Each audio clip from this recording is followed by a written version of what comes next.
Hello and welcome to another Warcraft 3 audio commentary, and this is going to be a 4 versus 4 custom game on the map Gold Rush. And me and Jake are going to be on the same team here. Jake is Donk Jam All In, the red human, and I think I randomed Undead, and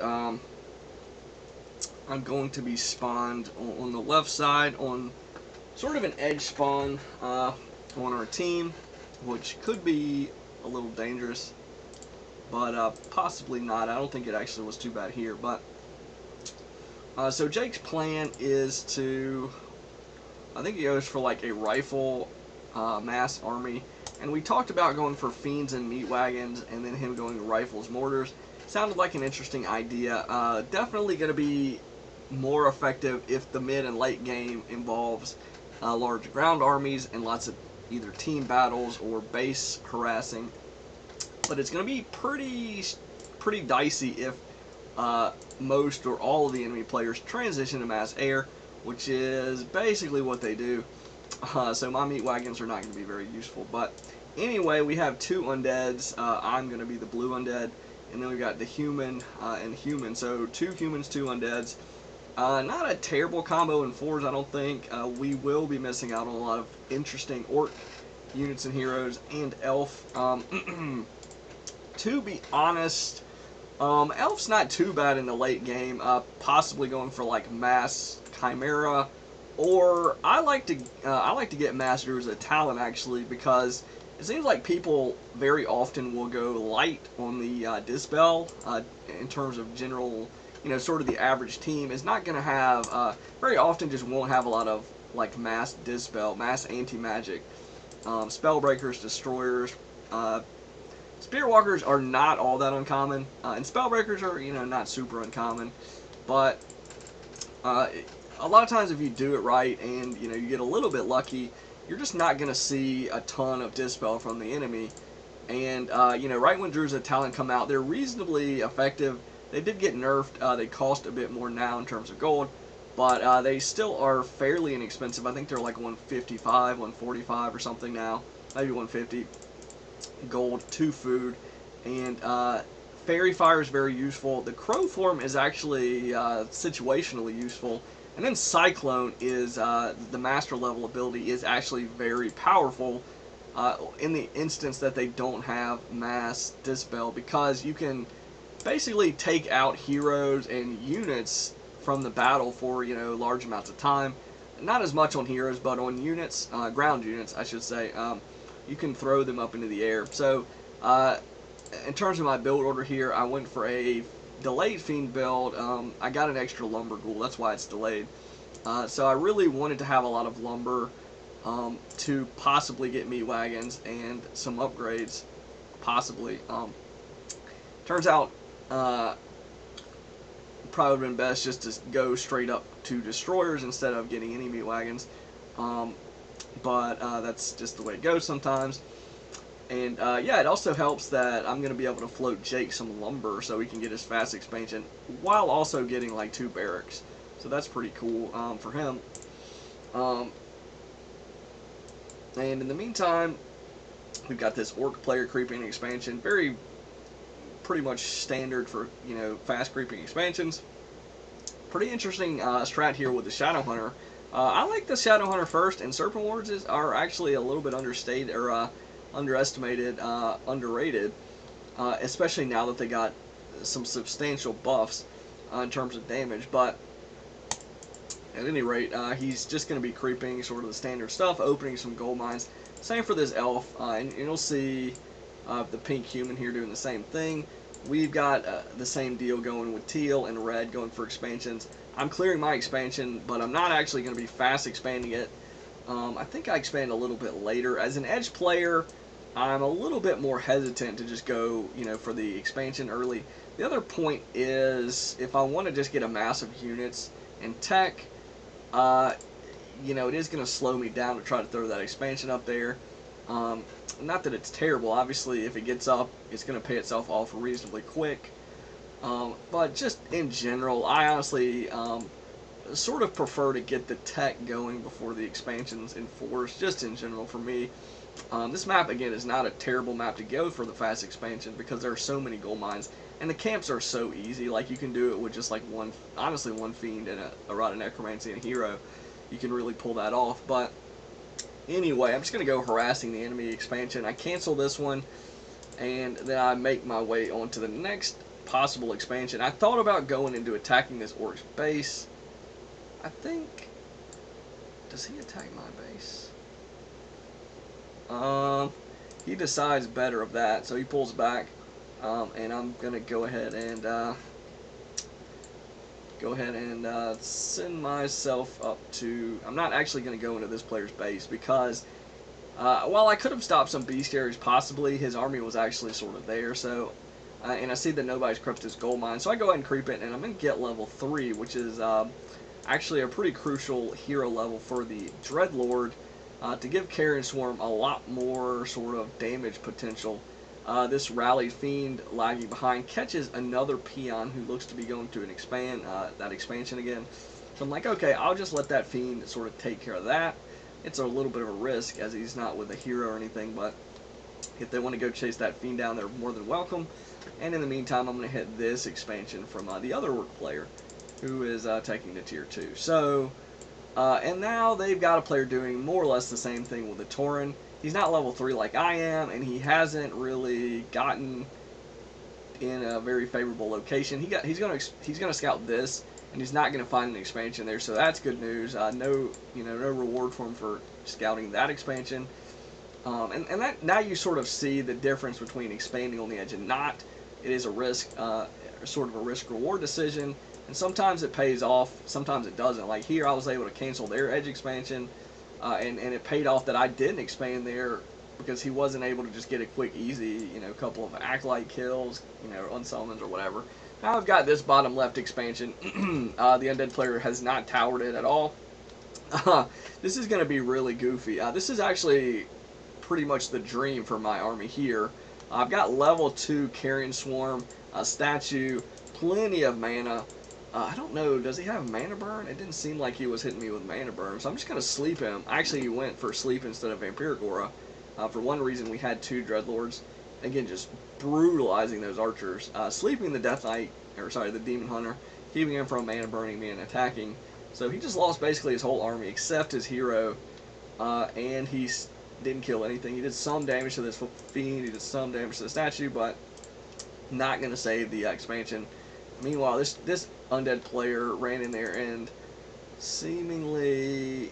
I don't see a bunch of corpses, though. It looks like he maybe destroyed a burrow or something here. And he is really harassing this Orc player quite brutally. And I'm going to go ahead and turn around. And actually don't think I have web yet, so that's a bit of a misplay on my part. At this stage of the game, it's especially if you're going to have fiends, it makes a lot of sense to get web. Because as you see, this is about the timing when Wind Riders and air units can pop out. So I don't want it to be just caught with no anti-air, even though Carrion Swarm and Sleep is not completely useless against air armies. Definitely going to need that web at some point. You'll see that this elf is once again going to try to fight me, but again, he's got just destroyed earlier, and it's not even better now. It's actually worse. He's got fewer units. He's got 1 Huntress, which take extra damage from the fiends. So this doesn't really make any kind of sense for him to attack me. I don't have any mana right now though, so but he doesn't have a lot of units for me to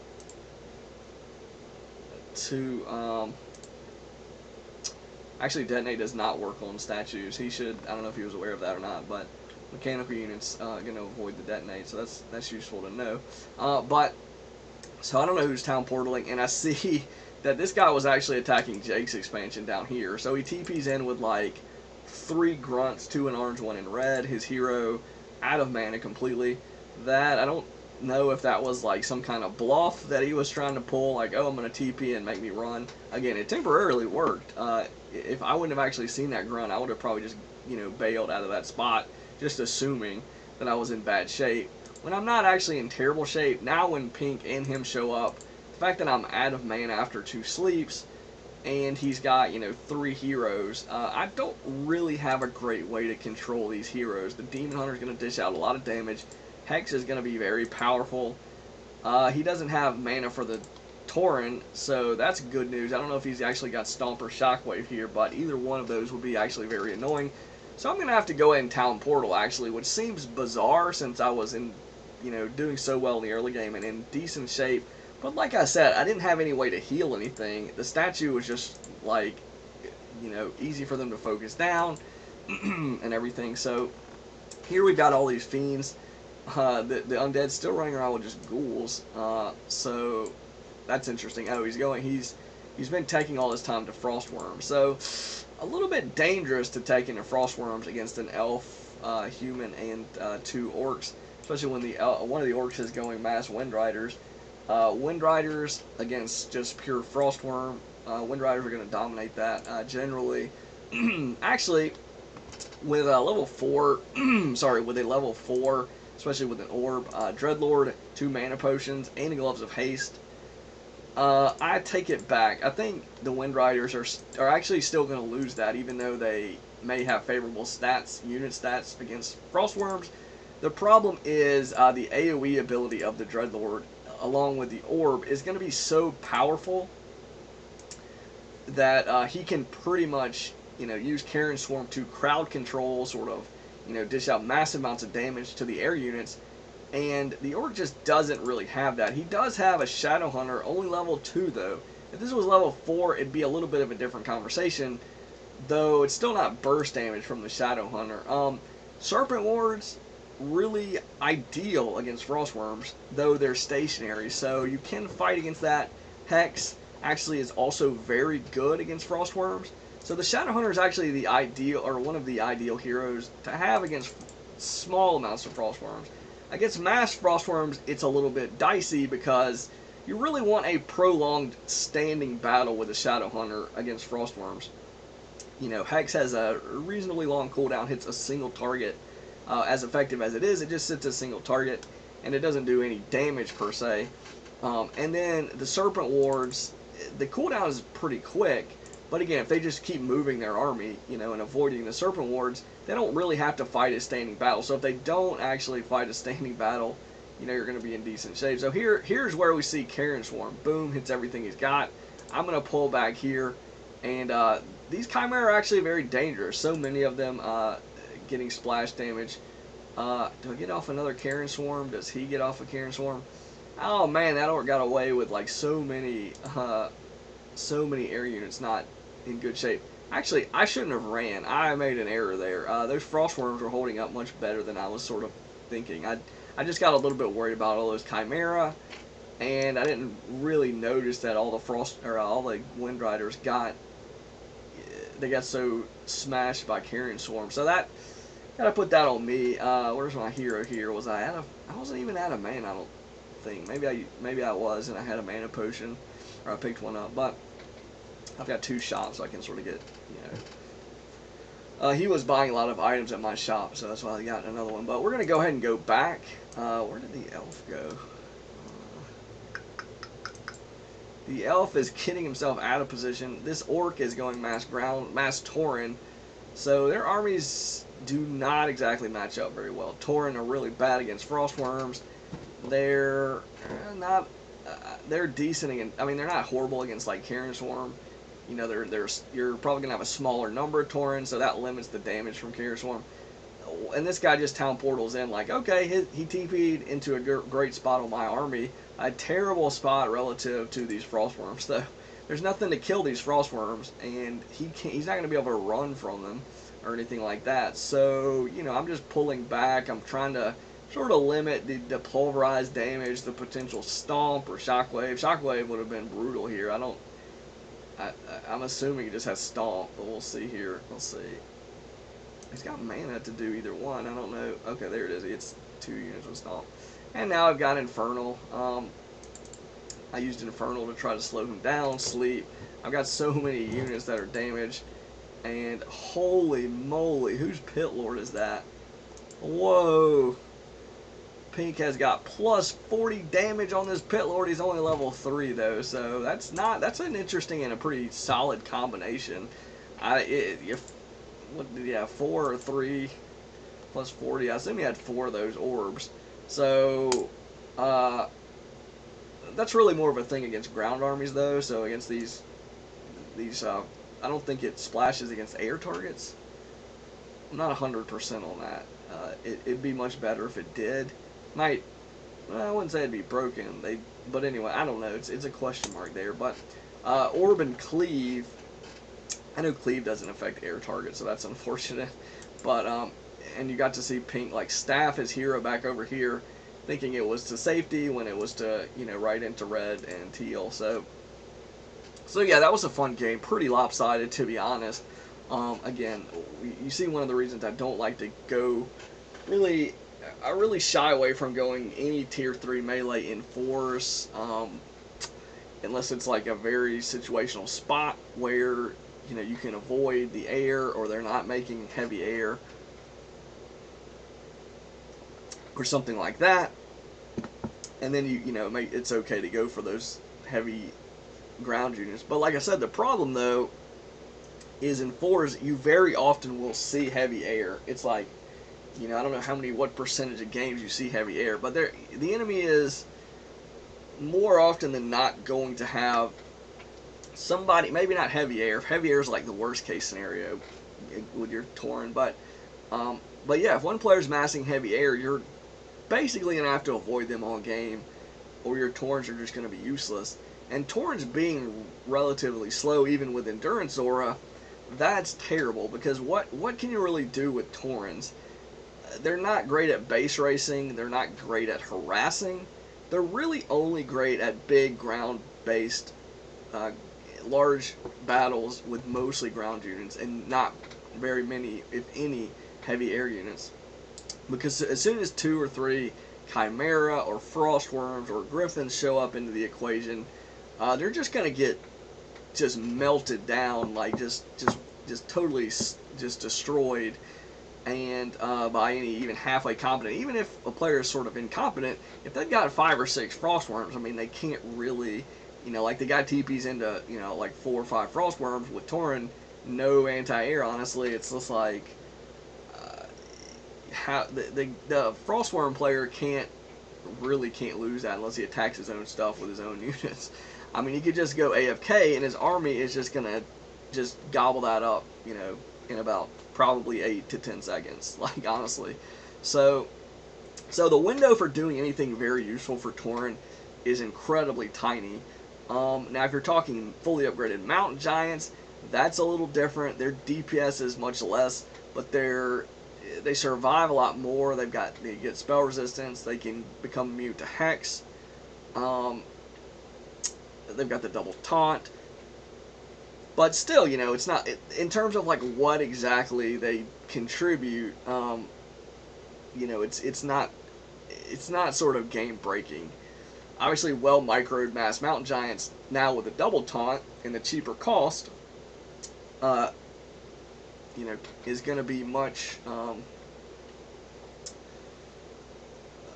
It's going to be much more effective than it used to be. But still, it's like, what can you really do if you're not fighting like a big pitched battle with a bunch of Mountain Giants?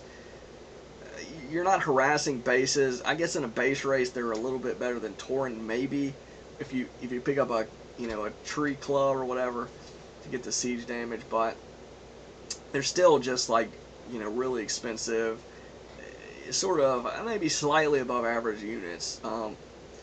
There's not those like game breaking situations where you're just like, okay, I've got Mountain Giants or I've got Tauren, I'm gonna like 1v2 somebody, or if you can do that and the enemy just does, they just fight you like 2 armies that are horrible against Tauren or Mountain Giants. Somehow Mountain Giants, is really weird to get beat by those just alone. But yeah, if they do that, you just got lucky. Honestly, it's not like, it just occurs less often. So yeah, I tend not to do that. And you sort of see why here. If they had air units, would it have been a saving grace? I don't know. We did have Carrion Swarm, Mass Fiends, Mass Frostworms. Jake was massing rifles basically all game. So I think the other human actually was massing rifles too. So actually it was a very bad idea for them to go into air units. It's just that my idea to get meat wagons and some statues and fiends was somewhat punished by the Chimera more than anything. A little bit by the Torrens. He did get one battle where he did some decent damage to me with the Torrens, just based on him TPing and I think getting off a stomp, and I'd already taken some damage. So positioning wise, I was not in great shape. But he didn't actually wipe my army off, and that was honestly, about as close to an ideal scenario as you're going to get with Torrens. Like, the only thing better maybe would have been archers, because they have lower hit points. Maybe if you actually went for Shockwave instead of Stomp, that it would have done more damage and probably picked off at least like 3 or 4 fiends that Stomp really didn't pick off. So, he could have, he potentially almost did wipe me. It was pretty close. I had a lot of fiends that were really close to death. But some of that was not exactly on him. Some of that was the Chimera got in there and sort of got some good splash damage on me before, some of that stuff went down. So, but anyways, after that bit of damage he did to me, he was not really in shape to fight anybody else. The rifle mass, he really probably wasn't going to get in range of it.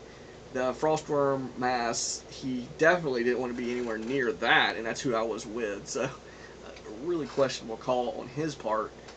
Props for trying to defend his ally, though. I don't know, maybe he didn't realize there were Frostworms like right around the corner. I guess that could be the thing that happened, but anyways, that was a pretty lopsided game, to be honest. Even though I wasted a bunch of resources on meat wagons. We didn't actually have any of those big team fights. It was like me and the undead, 2 undeads going together and 2 humans going together, which is pretty interesting. An interesting sort of, situation. I honestly don't see that very much in, especially double Dreadlord, solo Dreadlord instead of like double Death Knight Lich. But yeah, that was interesting. If we had a big team battle, I think it would have been laughably one-sided, because it was already pretty one-sided. The guy making Torrens and the guy making Wind Riders against all that anti-air, all that AoE. The Chimera would have, they're slightly tankier than the Wind Riders for sure, but they don't hit air either. So like the Frostworms would be good against that, the rifles and everything, just the mass. I think would have shredded those armies. And also getting Brilliance Aura on me and the other undead's army, hero rather, should have been insane. We were so high level, 5 and 6 at certain points. High level Sleep, high level Carrier Swarm, Infernal times 2. So it's just, hero choice wise, the Demon Hunter was not great there at the end. The Pit Lord and the Tauren Chieftain and even the Shadow Hunter were reasonable hero picks. I'm trying to think what other heroes I saw.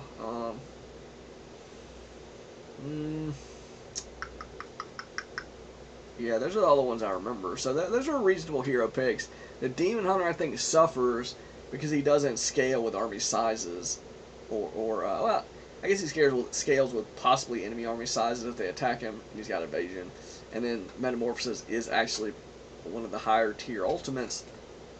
But it's even Metamorphosis, as good as it is, doesn't exactly scale with army sizes. You have extra hit points in conjunction with evasion, which could, be good if they're just all focusing the Demon Hunter, but that's really unlikely, honestly.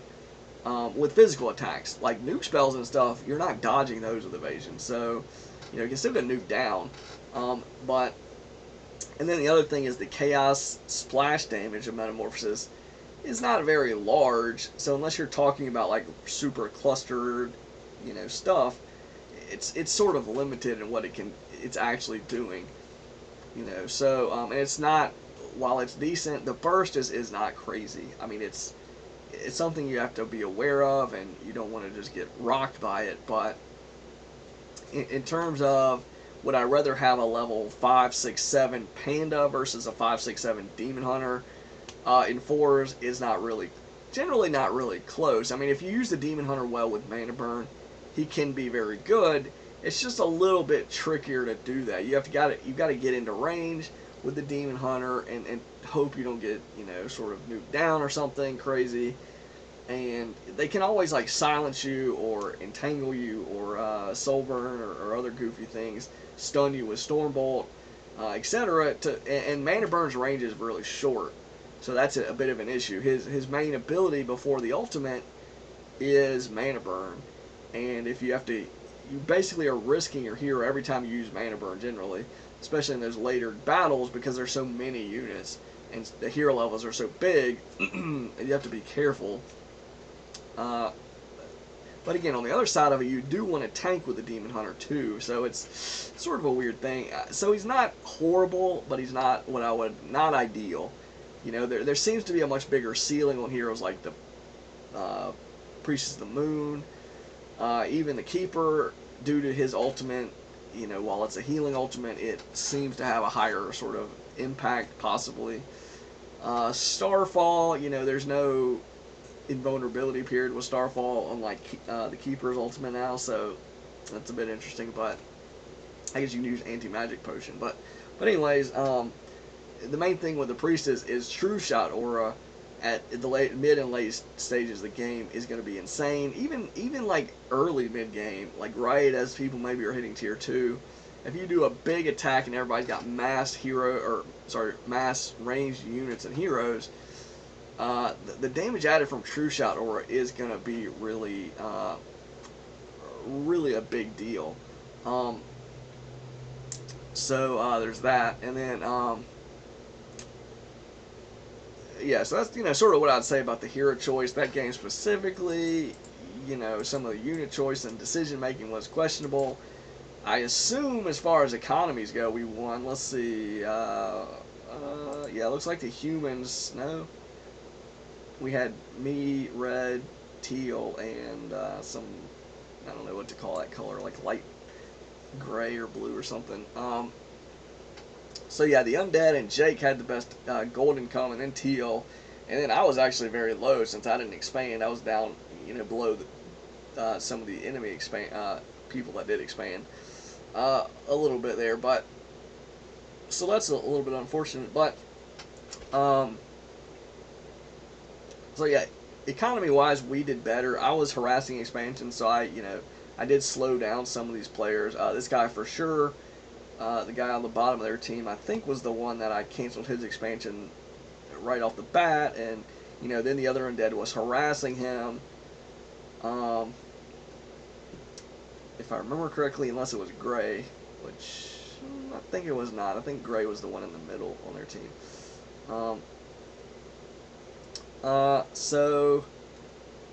So yeah, you know, that's sort of how it plays out. Look at the hero kill or the unit kills here. I of course wasn't really going to be topping that out. I didn't really do well enough.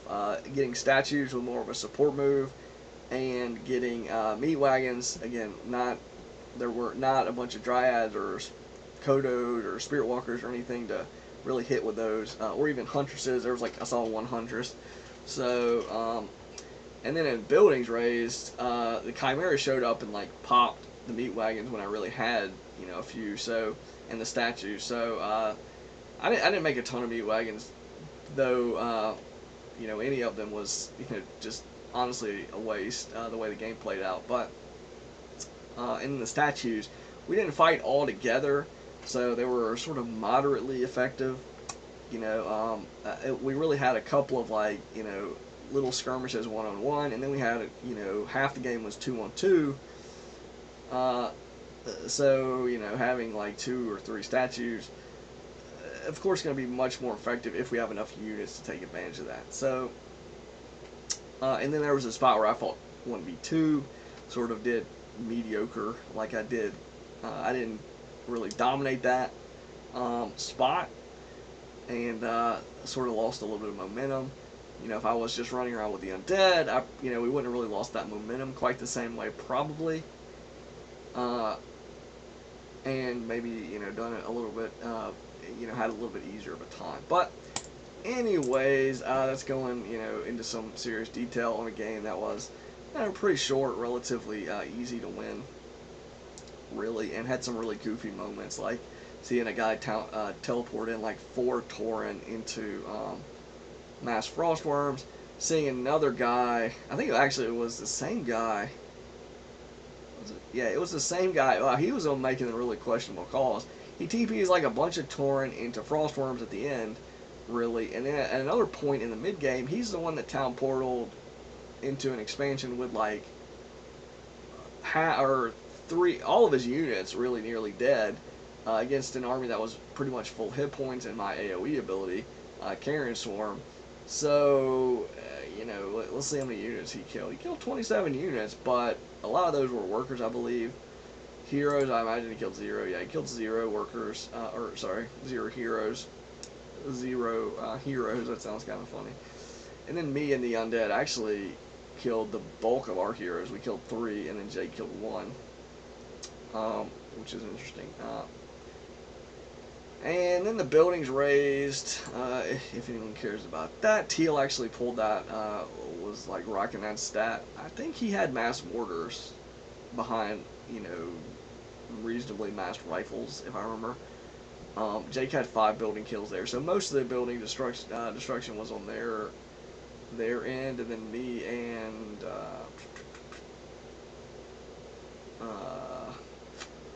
and the other undead, we added up to 7. Jake and that human guy added up to 20, and that's generally, in general, I would say, very often you will see, things like that with those races, because undead, even though I made a few meat wagons, undead really struggles in those spots because you look at some of the siege units the other races have, humans specifically here, mortar teams. Mortar teams come out and they cost 180 gold. They're 3 food instead of 4. The meat wagons cost like 230 gold.